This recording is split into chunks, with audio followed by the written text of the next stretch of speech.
Đồ tiền mày, nó vay tiền mày đấy rồi. Qua chồng nó. Ủa? Ui. Đốt tiền. Tính là xanh mà. Giờ cam phương liên là do chồng nó. Tiền. Ô, đây to chị ạ. Có gì cứ gì phá rồi. Thành mơ. Có gì chỗ ăn lẩu tí cái gì cũng. Ở lò tí tôi cho nó cũng mua là em gì cũng phải xe đó cả. Chỗ có gì một xả lắm tao cũng không thấy không. Cái là chặt đấy chặt rồi cứ rồi. Ý Sao rồi sang sao rồi. Trời, ra tôi đi là cũng bao rồi. Ra tôi đi cũng bao rồi. Chỗ này có gì có quê của gì à. Em gì cũng mà đi bao là cá mà. Ya, lợn nó cũng mà. Lợn tụi tí lợn nó cũng mà. Tôi nhớ tính coi giờ tôi phải phản đối lại cũng cho tôi. Cái bát chỉ cứ là nó kia là nó. Cái gì? Ở tụi nó chứ tụi họ tại mấy cái gì cái tụi tàu của họ tụi cái gì phản đối cũng thôi. Đang làm rõ tụi nó chỉ giờ ra. Tao đó nên bé gì tao một tao. Cái lò. Cái này là hơn này là. Tin đương bạn đâu để phải vườn đấy cả non đủ kê. Đấy là Áo thường là dùng chí là da rông như này. ơi, lúa là còi bô của ta. Đây là cái nhà bên cái ở trong và nhà này trong này.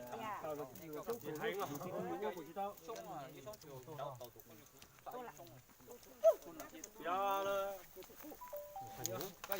Rồi là cho nằm còn nha là. Cái này nó nữa. Cái gì là bên nào? hả? Mấy chục phát là bên nào cho tao nữa. À, cái gì cút tuốt con hả? Câu ơi gì tôi cho tôi luôn hơn nè. Tao nó cứ quay cho con mà cho tao này. Quái lỗi à. Đi xuống. Rồi từ phong kiến này. Rồi bây giờ nhá là này từ nhá. Cho nên nó cũng chia tao này. Tao luôn. Cũng lấy hết tiền của chị tao. Nó cho nó chia. Cái lò. Sao Sao còn nát tục kìa? Sao mà tin nào là bao nhiêu đó à? Sao mà tin nào là Chị tao đây. Cái nó chả mà. Cái nó chỉ tao rồi. Cho ba chị tao nè. Này tao chỉ cho chị. Ui. Ui. Ủa? Nó cái nó. Ok. Chúa kìa bố. Chúa. Chúa. Nó với chúa luôn. Đây. Ở đây gì đọc hết cho. Này chén như má này chén nó máy hú nó chỉ tay chỉ nó má. Trời. Sống nè. Cái lên. Nhắc là chén chứ. Này. Chỉ nó má. Ở đây tôi cái lẩu đó. Cái gì cũng giàu mì giò. Hú à. Ôi mình chỉ là phản đối cú mà san to này. Cái tờ này này. Cá lên. Em muốn nhé, tôi em muốn chỉ cho chứ. Có một lá. Cho. Chị hãnh này ra lửa. Nó biết là một này lấy cha đấy. Nó bao nhiêu nó xóa lắm à. Nó bé kỹ tay phố nó biết chạm này luôn. Tiền đấy.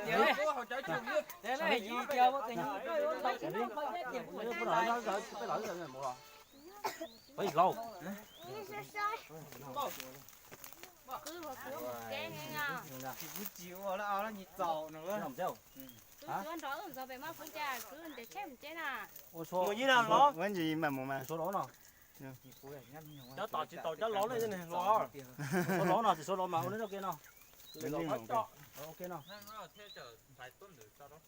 Mua là. Mua là. Tôi chế biểu. Một đầu từ tỏ chiếng ăn nó sẽ. Người ta chỉ nó phân. Hả? Như cú chỉ tao.